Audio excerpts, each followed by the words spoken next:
What worked for me and what is still working for me in 2024 and on into 2025? Well, number one, sync licensing is working.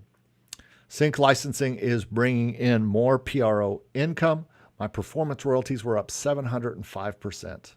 I mean, you can't argue with that. Can you imagine if next year they go up from here? And this is what we're all looking for. We're all looking for this arc of things going up. But that jump from 2023 to 24 is just crazy. And it's not only because of that one big placement. Still, even if I took that out, it would still be a giant leap. It'd probably be about half of this, maybe? No, not even half. A little more than half. Still, that would be a great big jump. Sync licensing and performance royalties are up. Sync royalties were down. And again, this is another show, but I'm questioning sync royalties. And I know that there are some people who trade out their sync royalties for work for hire. I would be willing to do that, to be honest with you. And I know a lot of people say not to do that. Motion array.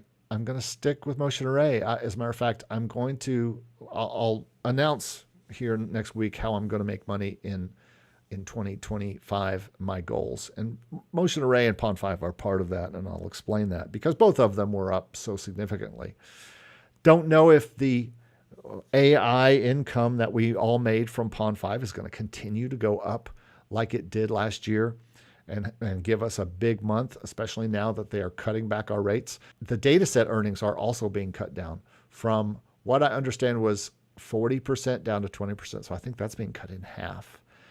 Now, even if that was cut in half, if each of us made half of what we made and we didn't know that, if I didn't know $600 were coming and I got $300 from them, I still would have been like, wow, I got $300 from them. I still would have been kind of happy. And almost anybody who got a payment, if you split that in half and you didn't know the bigger payment was coming, you probably still would have been happy. So motion array and Pond5 are no-brainers. Pond5 is how I start all when I'm putting stuff into non-exclusive. I go to Pond5 first, and then I go to motion array mainly because Pond5, as you know, if you've ever watched me before, it kind of works as my database for everything. And then it goes directly into motion array and my PRO, actually. Those are the first three things I do. Mechanicals, I will continue to put stuff on Spotify. That worked a little bit for me, and that's not a very big income. Arrange me and sheet music, though, is starting to be an income. This is something that I long to do. The problem for me is that sheet music is very tedious. It takes a lot of time. So this is something that I hope, and I could see that this could be the biggest gainer again in 2025 if I can put together a team and or find time to do sheet music, at least one piece of sheet music a week, get 50 to 100 more out there in 2025. That would be helpful. Sales were up. One of the pluses of sync licensing that is I'm starting to find is that people are Shazamming. I have a new phone, but it's got a button that I can just use now that is just to set for something, and I set it for Shazam.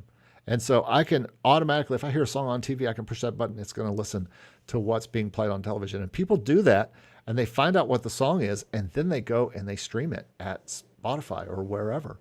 And I have seen, I think some of these sales, this 21% up on sales, is due to that, and is also due to other songs being heard. And so that's exciting that sales are up as well.